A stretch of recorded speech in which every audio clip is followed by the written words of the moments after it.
Some places in the Appalachian Mountains are beautiful enough to make you forget how dangerous the wilderness can be. Park rangers know that better than anyone. They've found abandoned camps where nobody was supposed to be missing. They've heard voices deep in the woods when no one was there. And sometimes they've encountered things they couldn't explain and were never comfortable talking about afterward. These are the stories that stayed with them. Stories from long patrols, empty trails, and dark forests where the trees seem to swallow every sound. Tonight, we're heading deep into Appalachia. And if you think a park ranger has seen everything, you might want to think again. Because some things in these mountains don't want to be found. Story 1. The Whistling Trail. Ranger Daniel had worked in the Appalachian backcountry for almost 8 years. He knew the trails better than most people knew their own neighborhoods. He knew where hikers usually got lost. He knew which sounds came from foxes, owls, and deer. And he knew that after sunset, the forest could make ordinary sounds feel completely different. One October evening, Daniel was checking a remote trail when he heard a whistle behind him. 3 short notes. He stopped walking. The forest went silent. Daniel turned around and shined his flashlight between the trees. Nothing. He waited. Then it happened again. 3 short whistles. This time they sounded closer. Daniel called out, "Park Service. Is someone out there?" No answer. He waited another few seconds. Then a third whistle came from somewhere just beyond the trail. Daniel started walking toward it. After several yards, he noticed something strange. There were no footprints. The ground was soft from recent rain, but there wasn't a single fresh mark anywhere near the trees. Then his radio suddenly crackled. A voice whispered through the static, "Don't turn around." Daniel froze.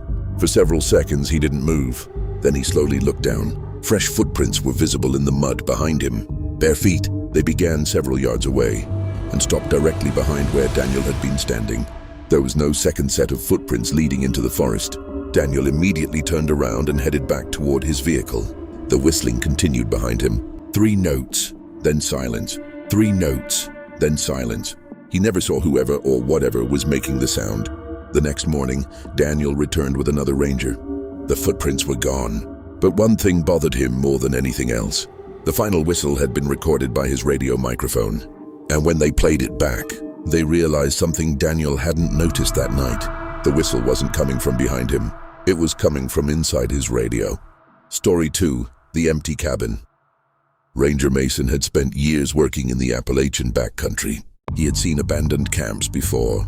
Usually there was an obvious reason: a storm, a broken tent, hikers who changed their plans. But one evening, Mason found something he couldn't explain. He was checking a remote section of forest just before sunset when he noticed a thin column of smoke rising between the trees. There were no registered campsites nearby. Mason followed the smoke for nearly 20 minutes. Eventually, he found an old wooden cabin hidden behind a wall of trees. The place looked like it had been abandoned for years. The windows were dirty, the roof was partly damaged, and the wooden porch creaked beneath Mason's boots. He knocked. No answer. The door slowly opened when he pushed it. Inside was a dusty chair, an old stove, and a small table. Everything looked untouched, until Mason noticed the cup. Coffee. Fresh coffee. Steam was still rising from it. Mason immediately stepped outside and called for anyone who might be nearby. Nothing. Then he heard footsteps above him. Mason looked up. The cabin had only 1 floor. He slowly stepped back inside. The footsteps continued. 1 step, then another. Then they stopped directly above the room where Mason was standing. He reached for his radio. Before he could speak, 3 heavy knocks came from underneath the floorboards. Mason froze. The cabin fell completely silent. Then came another knock. This one was harder. Mason backed out of the cabin and called for another ranger. When backup arrived, they searched the entire building. There was nobody inside, but beneath the cabin, they discovered a narrow space dug into the ground. Inside were dozens of names carved into the wooden beams. Some were old, some were recent, and one name immediately caught Mason's attention. It belonged to a hiker who had disappeared in those mountains 3 years earlier. The strangest part was the date beside the name. It had been carved only 2 days before Mason found the cabin. The rangers searched for the cabin again the following morning. They couldn't find it. Same coordinates, same section of forest. Nothing. No cabin, no smoke, no footprints, just trees. Mason eventually left the Park Service, and according to the people who knew him, he never talked about that night. Except for one thing. Whenever someone asked him about the Appalachian backcountry, he always gave the same warning. If you see smoke where there shouldn't be a fire, keep walking. Story 3. The Voice in the Ravine. Ranger Cole had been working the Appalachian trails for nearly 10 years. He had dealt with lost hikers, injured climbers, sudden storms, and people who wandered far beyond marked trails. But one call stayed with him. It came late one night. A hiker had reported hearing a woman screaming from a deep ravine several miles from the nearest road. Cole and another ranger drove as close as they could. Then Cole continued on foot alone. It was almost midnight when he reached the edge of the ravine. The forest was completely dark. Then he heard it. "Help me," a woman's voice. It came from somewhere below. Cole immediately switched on his flashlight and started carefully climbing down the rocky slope. "Park Ranger!" he shouted. "I'm coming to help you." For a few seconds there was silence. Then the voice answered. "Please, I'm down here." Cole continued downward, but something began to bother him. The voice wasn't getting louder. It wasn't getting closer. It sounded exactly the same distance away. Cole stopped. He listened carefully. Then the woman screamed again. "Please, I'm down here." Same words, same tone, same pause. Cole realized the voice sounded almost like a recording being played on repeat. He looked around. Nothing moved between the trees. Then his radio suddenly crackled. Another ranger was calling him. "Cole, where are you?" Cole answered. "In the ravine." "I heard the woman." There was a long silence. Then the ranger said, "Cole, get out of there." Cole frowned. "Why?" The response came quietly. "Because I'm standing at the top of the ravine." Cole looked up. A figure stood between the trees, too far away to see clearly. Cole raised his flashlight. The figure didn't move. "Are you the other ranger?" Cole shouted. No answer. Then his radio crackled again. The other ranger's voice came through. "Cole, whatever you see up there, don't follow it." Cole slowly turned back toward the ravine. The woman's voice had stopped. For several seconds there was nothing. Then he heard a whisper, not from below, not from across the ravine. It came from directly behind him. "Please!" Cole ran. He climbed the slope as fast as he could, slipping over wet rocks and branches. When he finally reached the trail, the figure was gone. The other ranger found him minutes later. They searched the ravine until sunrise.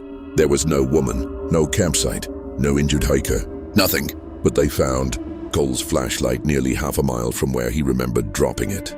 The batteries were still working, and when they checked the recording function, they discovered something that made Cole refuse to return to that area. His flashlight had recorded audio during the search. Most of it was just footsteps and heavy breathing. But near the end, there was a faint voice, Cole's own voice, whispering, "Please, I'm down here." Cole insisted he never said those words. And according to him, that was the moment he realized the voice in the ravine had never been asking for help. It had been trying to make him come closer. The Appalachian Mountains have always been surrounded by stories.